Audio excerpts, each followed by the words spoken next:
Good morning, or good afternoon, or good evening, wherever you are in the world. I am just Mike. You are watching and you are listening to episode number 63 of The Rock Out Wild Show, where it is not just a show, it is a way of life. Now, if you are new to this video and if you are new to this channel, be sure to hit that subscribe button down below this very video. You can also like or dislike this episode of The Rock Out Wild Show. And you can share this video on all of your social media platforms, from your Facebook to your Facebook groups, to your X or to your Twitter, your YouTube, your Snapchat, what have you. Share the Rock Out Wild Show on all of your social media platforms and spread the word. Tell everyone, from your family to your friends to your coworkers and to your acquaintances, what the Rock Out Wild Show is all about. As you see from the title of this very video, I am going to feature an installment in the main event, a thing I like to call a band's spotlight, where I rank not only their songs but their albums as well. And the band I'm going to talk about for the main event of this episode is Lacuna Coil. Also on the docket, we're going to take a look at, on this day for March the 25th, in the world of sports, wrestling, music, film, and television. But to kick things off for episode 63 of the Rock Out Wild Show, I'm going to react to an old movie review of mine, a movie called The Boy Next Door. The Boy Next Door means starring Jennifer Lopez. Somehow this review itself managed to get over 38,000 views. I have no freaking clue how that happened, but I'm going to react to that for you all right now. But the first thing I'm going to do is open up the webcam and say hi to everyone watching and listening to this all around the world. How are you all doing? I'm doing good.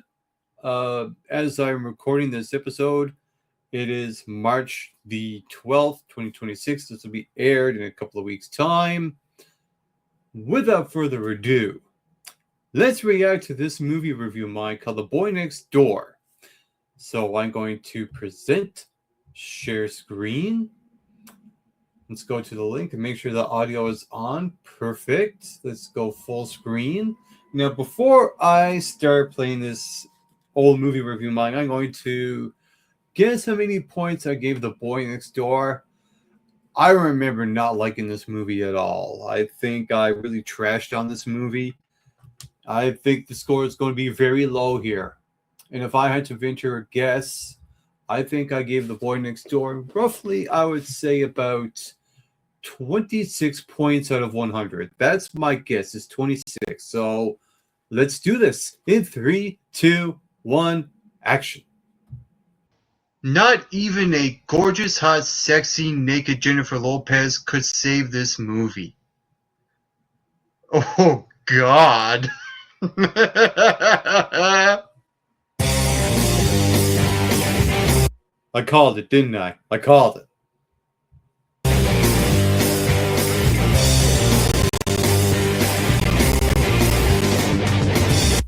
What's up, everyone, and how's it going, all movie fans in the movieverse? Welcome to the Mike McRock Movie Review Show. Right now, I'm going to review a movie called The Boy Next Door, and this is a thriller about a newly divorced woman who falls for a younger man who has recently moved in across the street from her. But then their affair soon takes a drastic turn. He starts to become obsessive. He starts to get angry that she kind of brushed him off. So he's trying to do everything he can to be really disturbing. And I must say, this was a hilariously bad movie. I figured. Oh my God. Yep. Called it.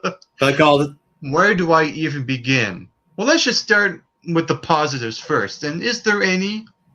Well, at least Jennifer Lopez is just smoking hot. I mean, for a woman who's maybe a little bit over 40, I think she is roughly around there. During that time. She's a gorgeous woman. She glows on screen, and that's the only redeeming quality coming out of this movie is that Jennifer Lopez is smoking hot.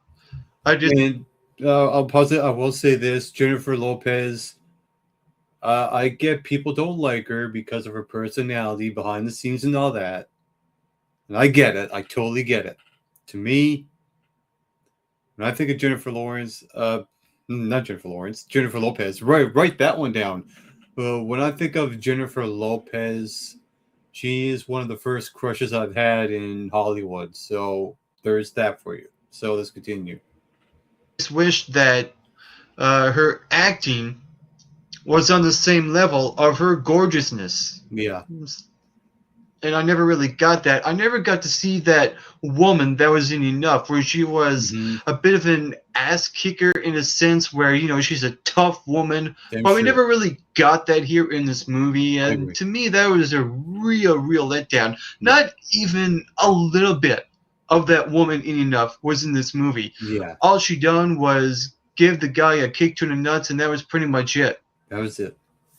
Even with her character, if you can even call it that, was illogical. I mean, this movie could have been over in at least 30 or 40 minutes because she didn't even call the cops the first time that the boy next door, the guy, Noah, done the first thing that was really disturbing. I mean, this whole movie could have been done at that 40-minute mark, but no, this movie just decided to go even further and further and further and give us more cheesy dialogue. Yep. And Sadly. it wasn't just the script, the plot, and the story that was extremely bad, which it was. Yeah. What was worse was the cheesy dialogue that these people had to talk in this movie. Yep. And when it comes to Noah, the boy next door, I feel like that this guy is not a good actor at all. Mm-hmm. I feel like that he is just very stale. Still. And he couldn't really sell me on this psycho side of him. He wasn't that good of an actor to sell me on the fact that this guy was a psycho. I just couldn't buy into that. Mm-hmm. Even with the people in this movie, I just couldn't root for anyone, maybe besides Jennifer Lopez, because she was somewhat fine in this movie, but not good at all. Yeah. Mm-hmm. But, you had the husband. The ex-husband, played by John Corbett, who is pretty much a douchebag to begin with. I mean, he's the guy that is probably cheating on her. So I couldn't root for him. Yeah, no, I could hardly root for Jennifer Lopez. Even the son, he was starting to get annoying. Even the vice principal in this movie, played by Kristen Chenoweth, her voice and her acting was absolutely annoying. Probably I mean, the only person I could see that is not really a douche or annoying was the principal. Yeah. One guy that was only in it for maybe a few seconds. How sad. I agree. I mean, yeah, this is a very dumb movie. It's very stupid. This movie could have been, one of those guilty pleasure type of movies where you kind of have fun.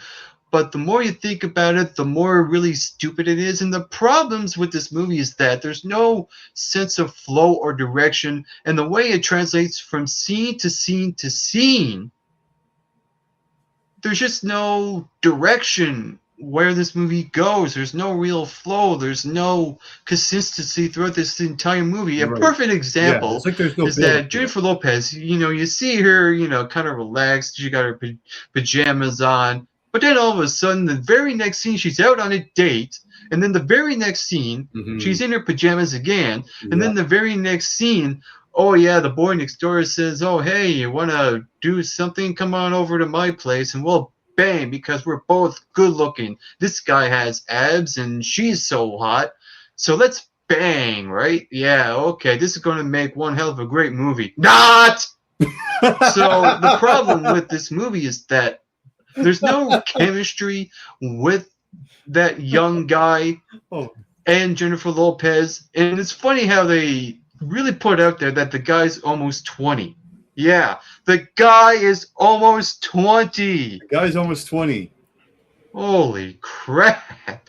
Even with some of the side plots, they don't get resolved. The obvious plot that gets resolved is the boy next door himself, but they set up the series of plot points like the boy next door's old uncle, the relationship with Jennifer Lopez and her ex-husband, and you also have this other side plot where the son likes this girl who works at this store, and this movie doesn't even resolve those plot points. I mean, why even start to go there when you don't even finish them? Exactly. That just makes no sense whatsoever. Exactly. There's so no payoff. I have to say that with a movie that has so many Hollywood cliches thrown right in it, the way it comes across, at least this movie tried to be disturbing, but I just couldn't take it serious because it was so dumb and so cheesy and so stupid.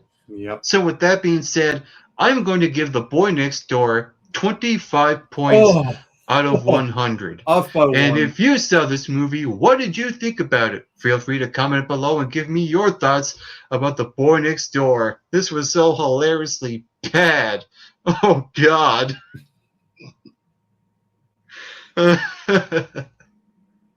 Pretty much. And of course, you can also hit that subscribe button as well down below this video to get McRocked.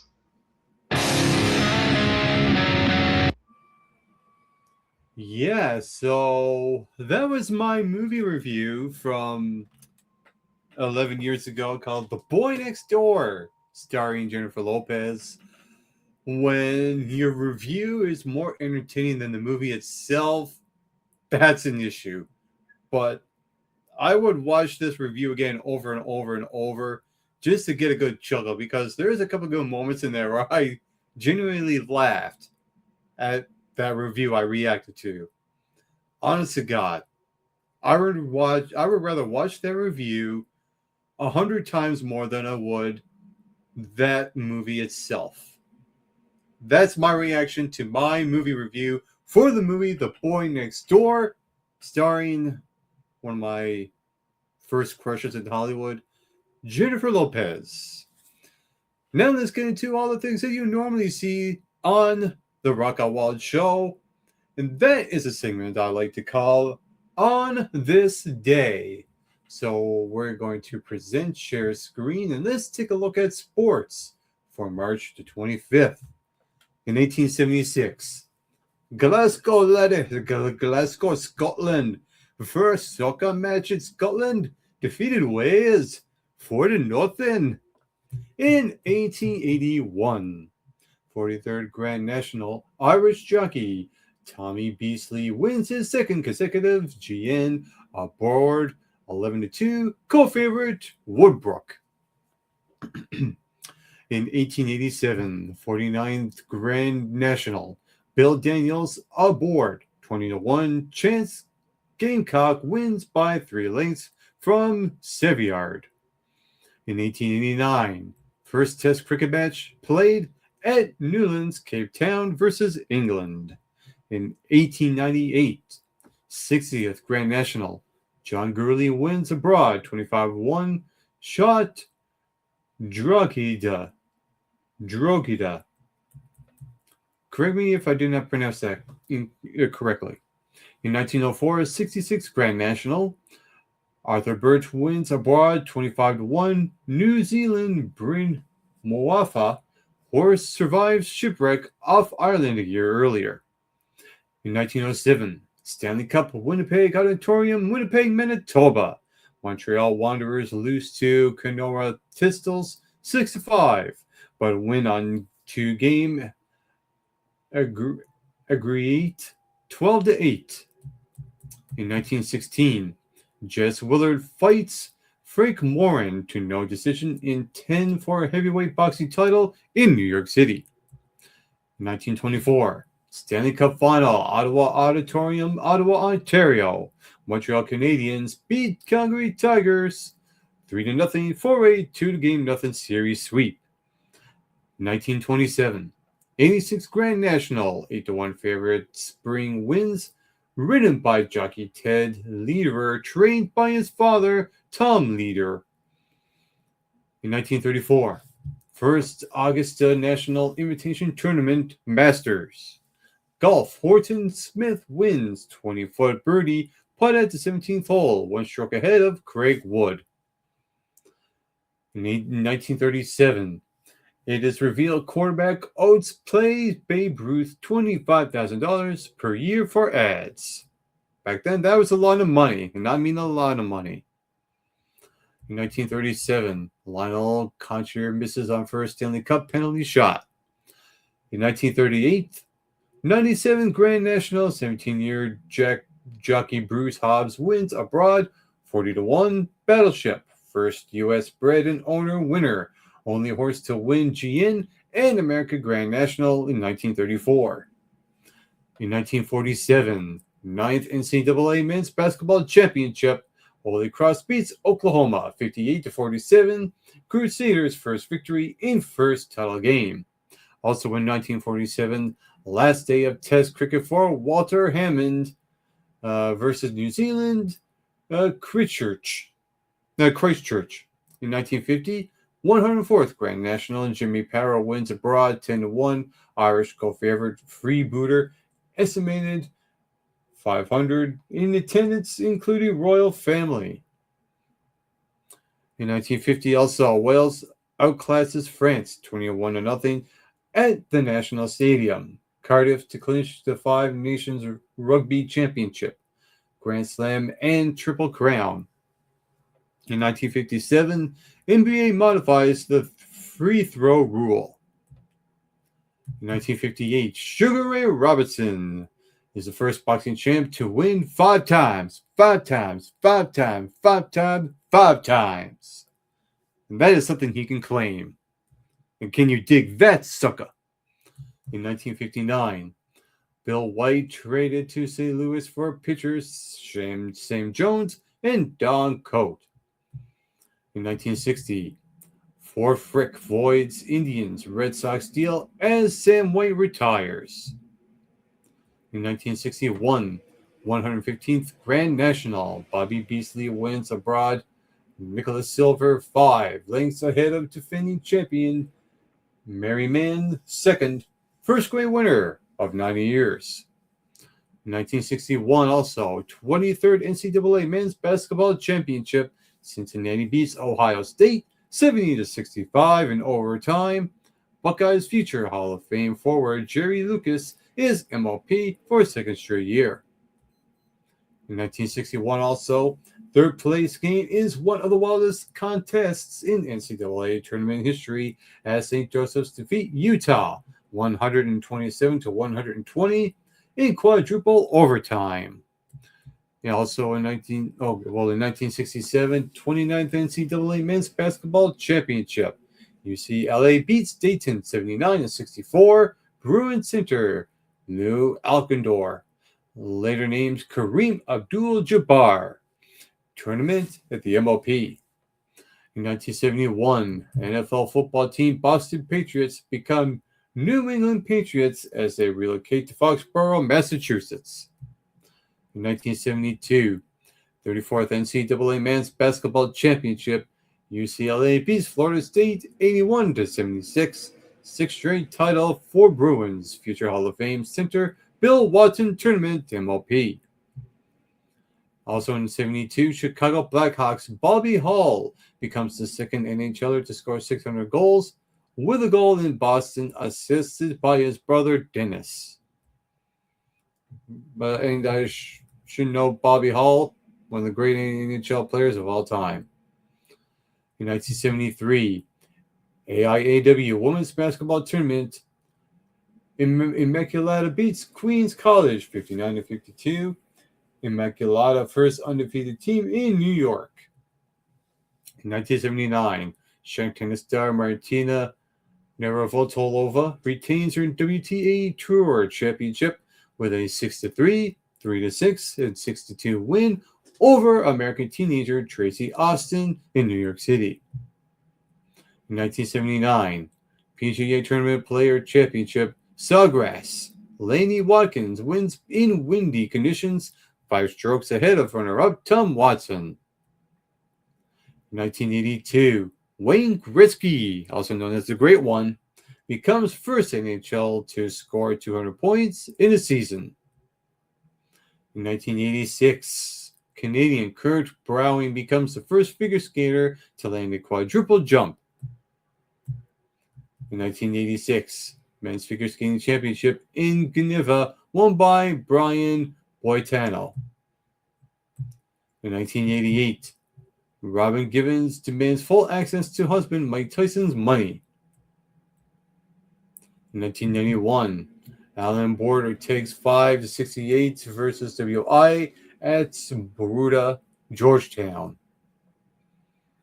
In 1992, ICC Men's Cricket ODI World Cup, Melbourne Cricket Ground, Australia. Pakistan beats England by 22 runs for the first trophy. Player of the match, Wasim Akram.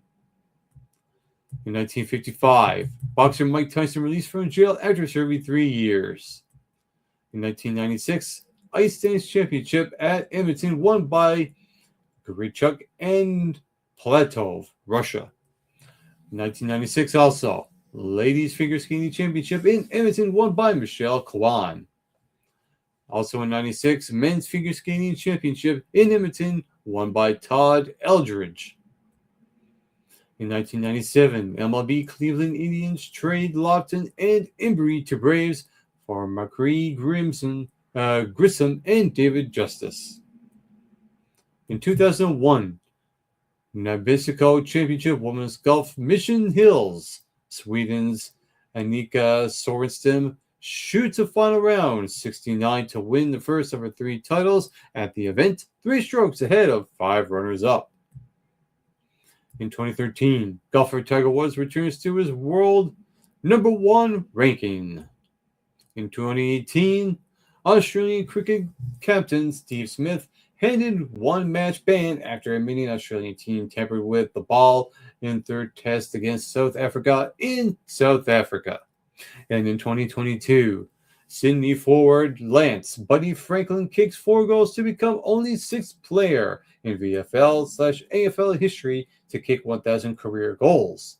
Swans overrun Geelong 107-77 at the SCG.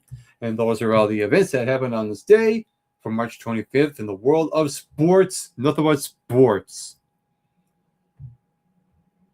And we're going to continue things on this day from March 25th for professional wrestling. So what happened in wrestling on March 25th in years past? Well, right there is a picture of The Undertaker right next to his bike. It looks like the Boneyard match from some years ago. That was during COVID, if I'm not mistaken, WrestleMania. So let's see what happened in years past for March 25th in wrestling. The first, in 1980, the first ever singles match between the WWF and the AWA World Champions took place in Toronto, Ontario, Canada, as Nick Bockwinkel took on Bob Backlund. The match finished in the double countout. In 1996, the Nature Boy Ric Flair and the Giant fought to a no contest in the main event on WCW Monday Nitro from Huntsville, Alabama.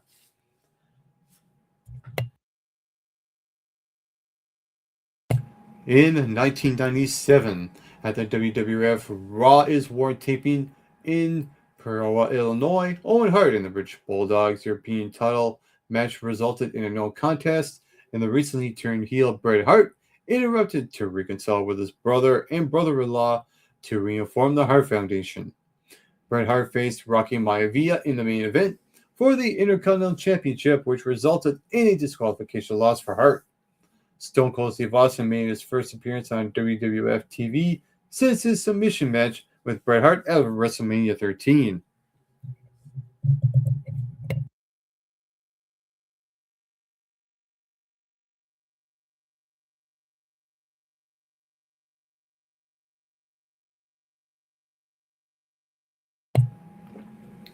In 2002, the first ever WWF draft took place on Monday Night Raw, as the roster was split in 2 between Ric Flair controlling Raw and Vince McMahon with SmackDown after the kayfabe split between the 2 business partners.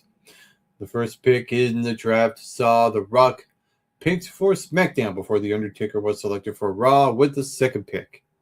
The first 20 picks were selected live on TV, with the remainder of the draft taking place online. On the same night, undisputed WWF champion Triple H defeated Chris Jericho and Stephanie McMahon in a handicap match. The loss resulted in Stephanie being banished from WWF television. Yeah, I do remember the draft from 2002, and that was when the draft was actually a thing and a cool thing back then, because at least the guys on Raw stayed on Raw and never switched over to SmackDown. That's how good it was back then. You forget about a draft now in 2026. I'm sorry. You can forget about it. What else happened here? In 2006, Kenta and Nomashi Marufuji defeated Bryan Danielson and Samoa Joe in the main event of ROH Best in the World in New York City.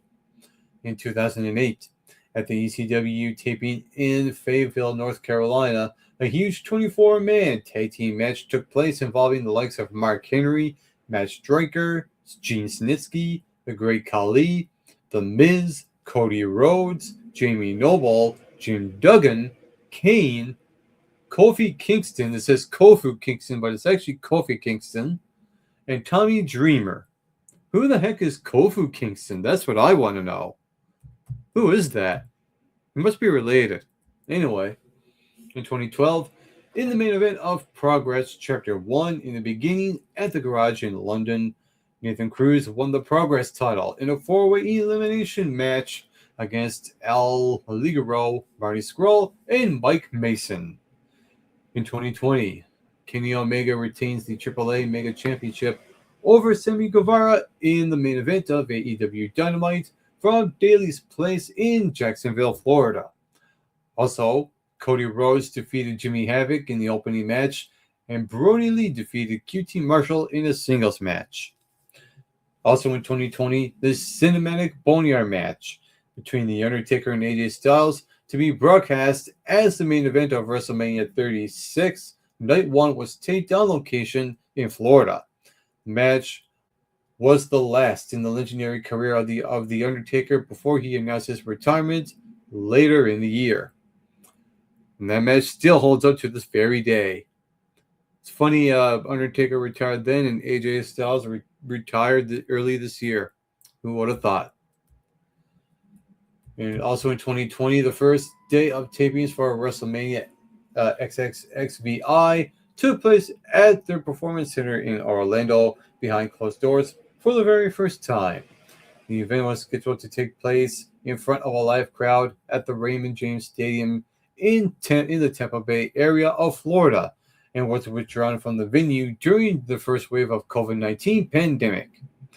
The card underwent a number of changes, including limiting the number of multi-person matches on the card, such as Andre the Giant Memorial Battle Royal and the Women's Battle Royals tournament as well.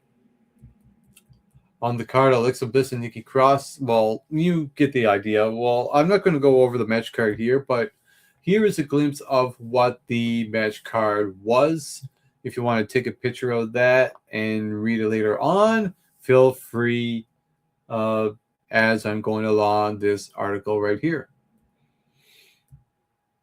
And we have some birthdays here. We have Tim White, was born on March 25th, 1954.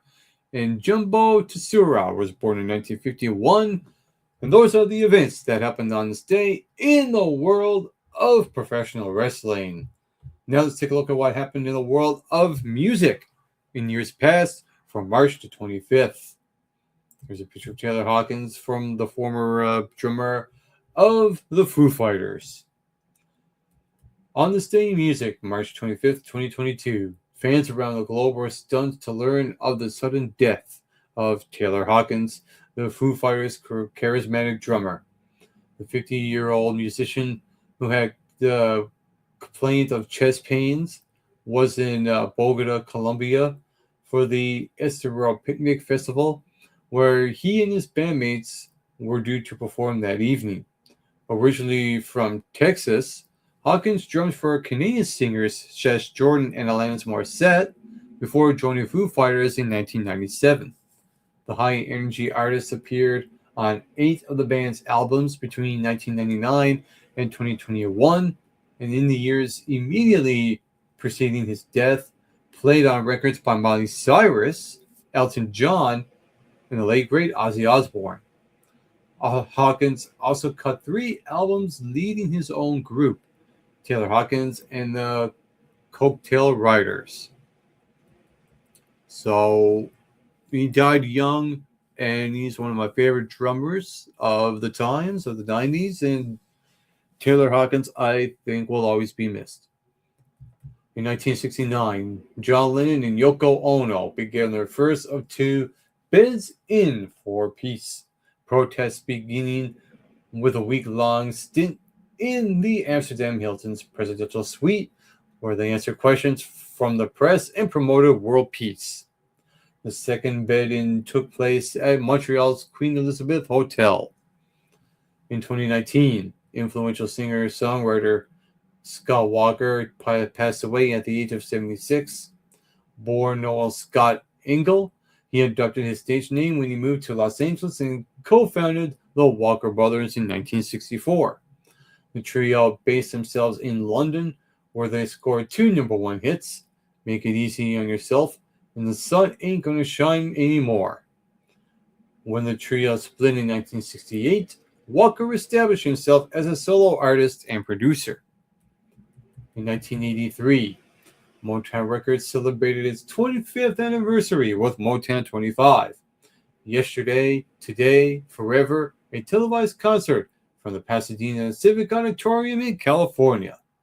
The event which featured performances by some of the label's most iconic groups, including a one-off reunion by Diana Ross and the Supremes. Michael Jackson stole the show, however, with a performance of Billie Jean, which featured him doing his famous moonwalk dance routine. In 1972, folk rock trio America topped the U.S. Hot 100 with their debut single, Horse with No Name. The song, which spent 3 weeks at #1, was the first of 2 U.S. chart toppers by the London-based band. The other was 1975's Sister Golden Hair. In the year 2000, When We Would Make It Up to You, NSYNC set a new world record by selling 1 million tickets in one day for a tour promoting their 3rd album, No Strings Attached. The tour ranked at $42.5 million, and they are bye, all the way to the bank to that. And in 1967, Los Angeles band The Turtles scored their sole #1 on the Billboard Hot 100 with Happy Together, which held steady at the top spot for 3 weeks. We have some birthdays here for March 25th in years past. We have Tom Wilson, who's a producer, was born in 1931. Born on March 25th, 1942, is Aretha Franklin. Born in 1947, Sir Elton John. Born in 1969 is Kathy Dennis. Melanie Blatt from All Saints was born on the same March 25th, 1975. Juvenile was born on 1975 as well. Born in 1988, Ryan Lewis, who is a producer and a DJ. Also born in 1988 is Big Sean, and Ian Dorr was born on March 25th, 1999. Those are the big headlines in the world of music in years past from March to 25th. And for the final thing for on this day, we're going to take a look at film and television from March to 25th. In 1913, Homa Vaudeville Palace Theater opens New York City, starring Ed Wynn. In 1943, Akira Kurosawa debut film Sanshiro's Sugita is released. In 1943, Jimmy Durant and Gary Moore premiere on radio. In 1954, 26 Academy Awards. From Here to Eternity, Best Film, William Holden and Audrey Hepburn, Best Actor and Actress. In 1961, Jules Dunn and Stephen Sondheim's musical Gypsy, starring Ethel Merman and Jack Klugman, closes at the Imperial Theater in New York City after 702 performances. In 1963, KWHY TV Channel 22 in Los Angeles, California begins broadcasting. In 1968, KLVX TV Channel 10 in Las Vegas, Nevada begins broadcasting. In 1969, American singer Judy Garland gives what becomes her very last concert at Falconer Centret in Copenhagen, Denmark. In 1974, Barbra Streisand records the album Butterfly. In 1975, Linda Ronstadt releases cover of Everly Brothers' 1960 song When Will I Be Loved as a single, and it climbs to number 2 on the charts. In 1976, with a little bit of music here, Richard Rogers, Sheldon Harnick, and Sherman Yellen's musical Rex, starring Nicole Williamson and Glenn Close, opens at Lund Fountain Theater, New York City, and it runs for 48 performances. In 1982, first broadcast of Cagney and Lacey, starring Sharon Gleese and Tyne Daly on CBS TV. In 1983, Motown 25, a concert celebrating the anniversary of Motown Records, is taped for broadcast at the Civics Auditorium in Pasadena. Performances include The Miracles, The Temptations, The Four Tops, Diana Ross and the Supremes, the Jackson 5, and Michael Jackson, who unveils his moonwalk dance move. We already went over this in music. In 1985, 57th Academy Awards, Amanda's, F. Murray Abraham, and Sally Field win. In 1988, Women on the Verge of a Nervous Breakdown, film written and directed by Pedro Almodovar, starring Cameron Maruna and Antonio Banderas, is released. In 1988, Robin Givens demands full access to husband Mike Tyson's money. In 1990, 10th Golden Raspberry Awards, Star Trek V wins. Lovely. In 1990, Peter Shaffer's stage comedy Lettuce and Leverage opens at the Barrymore Theater in New York City, and it runs for 284 performances. 1991, 63rd Academy Awards, Dances with Wolves, Kathy Bates and Jeremy Iron win. In 1991, country singer Reba McEntire performs as scheduled at the Academy Awards ceremony just 9 days after nearly her entire band dies in a plane crash. That sucks. And it almost happened, and it still sucks. In 1996, the 68th Academy Awards, Braveheart, Nicolas Cage and Susan Sarandon win. Nicolas Cage, yep, that guy. In the year 2000, when We Will Make It Up to You, 20th Golden Raspberry Awards, Wild Wild West wins. That movie does not slap. I'll just leave it at that. In 2001, 73rd Academy Awards, Gladiator, Russell Crowe and Julia Roberts win, and I was entertained. In 2002, TV reality show The Bachelor, hosted by Chris Harrison, debuts on ABC in the U.S. In 2005, 36 NAACP Image Awards, Ray wins Outstanding Motion Picture. In 2012, Peter Kroudas, treasurer of Britain's Conservative Party, resigns after being caught on film selling access to British Prime Minister David Cameron. In 2019, Apple introduces new TV streaming platform Apple TV, news service Apple News Plus, and an Apple credit card at star-studded event featuring Oprah. In 2024, door from Titanic that saved Kate Winslet's character and Leo DiCaprio sells for US $718,750 at Planet Hollywood auction, beating Indiana Jones' bullwhip and axe from The Shining. And those are the events that happened in the world of film and television for March the 25th.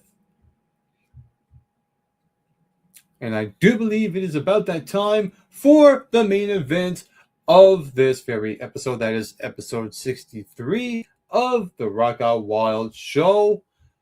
And this is a song I like to call a band spotlight, where I pick a band and I go over their songs as well as their studio albums. So I'm going to talk about Lacuna Coil. So Lacuna Coil is an Italian gothic metal band from Milan.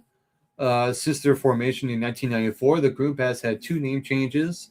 They were previously known as Sleep of Right and Ethereal.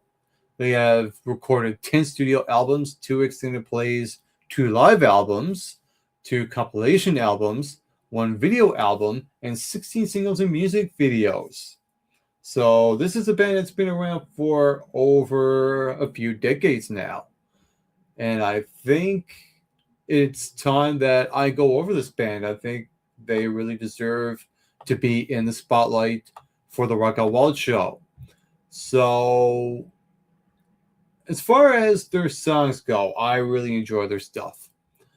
To me, there's no such thing as a bad Lacuna Coil song at all. There really isn't. But I have chosen my top 30, my favorite top 30 Lacuna Coil songs of all time. These are my favorites. You don't have to take my word for it. This is a completely subjective list. And I'd like to hear your list as well. What is your top 10, 20, or 30, or 40 Lacuna Coil songs of all time? Free to post them in the live chat or in the comment section below of this very episode. And I will go over mine. So let's get to it. My number 30 favorite Lacuna Coil song of all time, Senzifine. My number 29 favorite Lacuna Coil song of all time is the title track to their album Kamales. Coming in at number 28 on my favorite Lacuna Coil songs of all time, The House of Shame. Coming in at number 27, I Won't Tell You. My number 26 favorite Lacuna Coil song of all time is You Love Me 'Cause I Hate You. And there's a really good video of that tells a really interesting story as well. Coming in at number 25 on this list is Gravity, and that's from their latest album. Coming in at number 24 is the title track to their album Delirium. My number 23 favorite Lacuna Coil song of all time, Hostage to the Light. My number 22 favorite Lacuna Coil song of all time is a song called Ghost in the Mist. And my number 21 favorite Lacuna Coil song of all time from their album Broken Crown Halo, Die and Rise.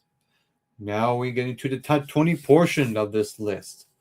Coming in at number 20, Save Me.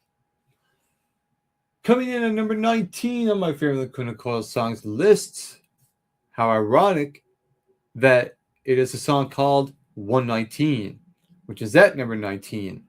And the way I see it, this song to me is a little bit of an anthem because January the 19th, I like to call Lacuna Coil Day, and 119 is that song. So it's a good spot at number 19, and I did do that on purpose, if you're wondering.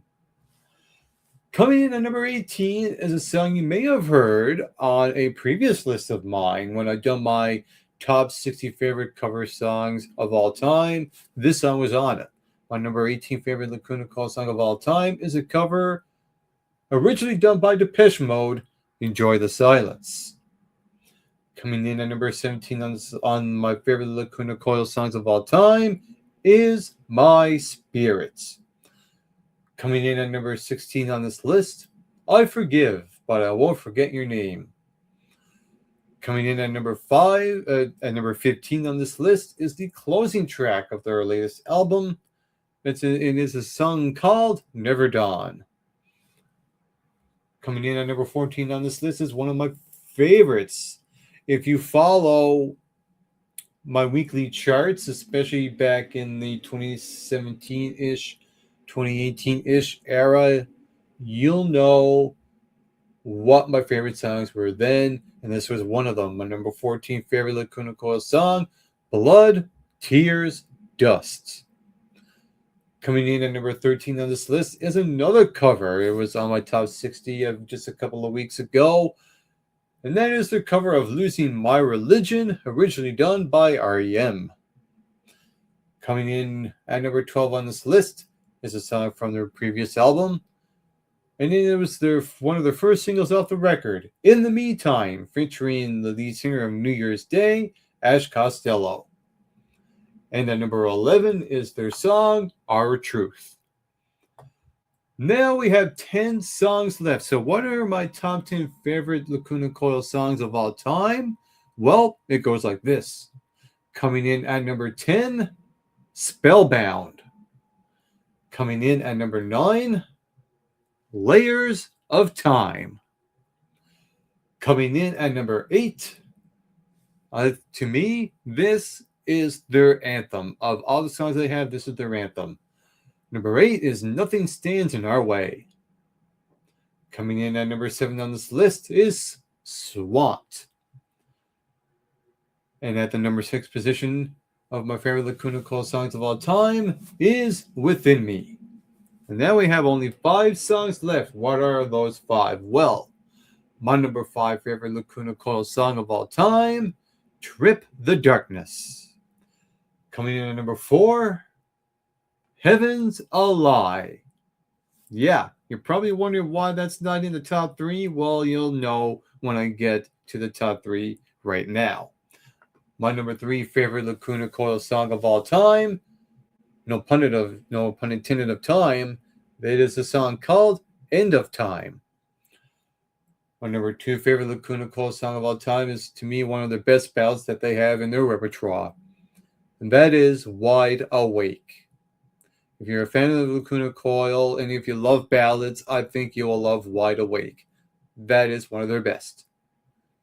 But of all songs that they have, Lacuna Coil, to me there's only one that stands above the rest. And I knew coming in what my number 1 favorite Lacuna Coil song of all time would be. That very song is Tight Rope. Especially in that portion in the middle of Tight Rope where they have the breakdown, the that's some of the best stuff Lacuna Coil has ever done. Oh, and it's also from their album Kamales, which I will get to later on because I am going to rank all of their albums. Now, Lacuna Coil has 10 studio albums, so I'll be only ranking their studio albums to be fair to all of their other stuff, their collaborations and their live stuff. I'm just going to focus on their studio albums, and Lacuna Coil has a total of 10. This will be fitting. This will be a top 10. So, without further ado, to help me with this list, I'm going to present Share Screen, and I have a tab set up with all other albums right here. So, we have Inner Reverie that came out in 1999. A couple years later, Unleash Memories came out. Then we have Kamales, which I referred to in just earlier on. That came out in 2002. 4 years later, they come out with Karma Code. 3 years after that, in 2009, they come out with their album Shallow Life. Then Dark Adrenaline came a few years later in 2012. And then in 2014, they came out with Broken Crown Halo, which I have the physical copy of. And then 2 years later, they came out with Delirium. In 2019, Black Anima. And no, not Black Anima, Black Anima. There's a little distinction there. And their album Sleepless Empire came out last year. But how do I rank all of Lacuna Coil's albums from my favorite to my least favorite to my most favorite? Well, let's get this started. My least favorite Lacuna Coil album in their repertoire, coming in at number 10, is their first album, Inner Reverie. This one was released on June 8th, 1999. This is not one that I would go back to a lot, but I really do like My Wings. I think that is a really good standout. Falling Again as well. That's a really good closure, I think, as well. And Circle is a solid closer. In the length of the album, it's 42 minutes, 27 seconds long, and there's a couple of Japanese editions bonus tracks. This is not an album that really stands out to me on their repertoire. Again, it's not one I would go back to. I think at this time, Lacuna Coil was just trying to find their sound of what they wanted to have their sound like. They're just getting into the groove of it. So that's why that is my least favorite album on their discography. Uh, Coming in at number 9 is their second album, Unleash Memories. And this is an album I think they're only starting to find their sound. And I was talking about songs like Sins of Fine in 119 earlier on. And to me, those are the two big standouts on this record. Also, When a Dead Man Walks is a really solid addition to the album as well. And it's 49 minutes, almost 50 minutes long. And it's a solid album. It would be one I would listen to, but not very often. So that's why it's at number 9 on this list. My number 8 favorite Lacuna Coil album of all time is Delirium, which came out in 2016. Let's go to the track listing here. Blood Tears Dust is track number 4. Their title track is their third song on this list. You Love Me Cause I Hate You and Ghost in the Mist. Those are also standouts as well. To me, this is a Lacuna Coil album when they were starting to really experiment with their sound. They were stepping away from their hard symphonic side into more of a heavier, grungier kind of side. It's a weird to explain, but if you listen to the albums, you'll notice a distinction from their previous album to Delirium. That's why it's at number 8 on this list. I love that the runtime is 44 minutes long. It's easy to digest and really easy to get through. So there is that. So it's a solid album. One I would probably go back to, but not one I would listen to a lot. So that is at number 8. That's the reason why that album is number 8 on this list. My number 7 favorite Lacuna Coil album is the one from 2009, Shallow Life. Let's go to the track listing here. I was talking about Spellbound and Wide Awake earlier. Those are two big standouts. I Won't Tell You is a really, really good single off this record. I'm Not Afraid. And another one of their type like anthems that's really, really good. Shallow Life, the title track, is a good way to close it off. And again, it's an album that's easy to digest. I think their song Underdog, very underrated. Again, it's an album I would definitely go back and listen to. And this is when this was pre-Delirium, before they really started to change their sound. They were really getting into the groove. I think the way I see it, this is a bit of a groovier album than most, which makes this record stand out amongst some of the other ones here. But it's not my favorite. I will get to that. So Shadow Life is at number 7. Coming in at number 6 on my favorite Lacuna Coil albums is the one that came out in 2019, Black Anima. And no, not Black Enema, in case if you're wondering. So let's go into the track listing here. When they came out with their single Layers of Time, I was hooked. I was ready. I was looking forward to this album. In fact, this was probably the first album I listened to top to bottom from this band. And then from that, I went back and listened to their previous records as well. So, again, Layers of Time is a standout. Reckless is a standout. Their song Save Me, one of which I mentioned earlier, is another big standout, as well as the really good closer, their title track, To Black Anima.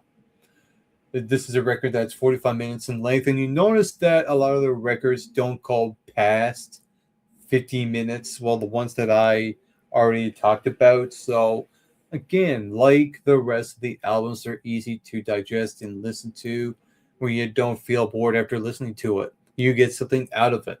And when I think of this record, I think of the sound that it has and the vocals and the instruments and how heavy and impactful that they are.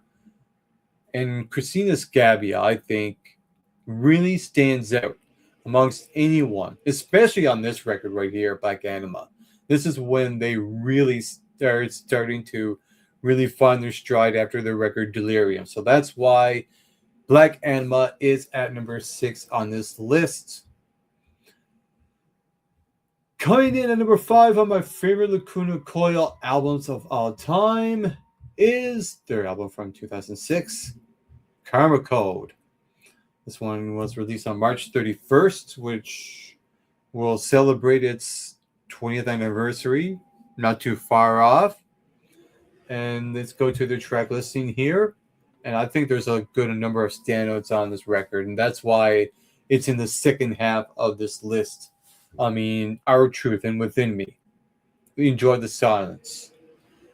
And You Create, Devoted, even, are all standouts. And there's a lot of underrated songs on this album, like Closer, Without Fear, and What I See in Devoted. Fragments of Faith is really good. So there's a lot of really good and very underrated songs on this list. And their record, I would definitely go back and listen to a lot. Again, this record is 47 minutes. And again, an album that is easy to get through as well. That's why it's in the top 5 portion of this list. I would love to go back and listen to this again when I do get a chance. My number 4 favorite Lacuna Coil album of all time, it is their latest, Sleepless Empire. So let's talk about Sleepless Empire, because I think Lacuna Coil really, really hit a home run with this record. Yeah, I could have put this higher, but there's albums I like a little bit more because of the songs that are on there. But we'll talk about this here. When it comes to Sleepless Empire, I think this is one of the best albums that came out last year, I think. And it's all because, again, their sound and the Christina's vocals and the guitars and the drums.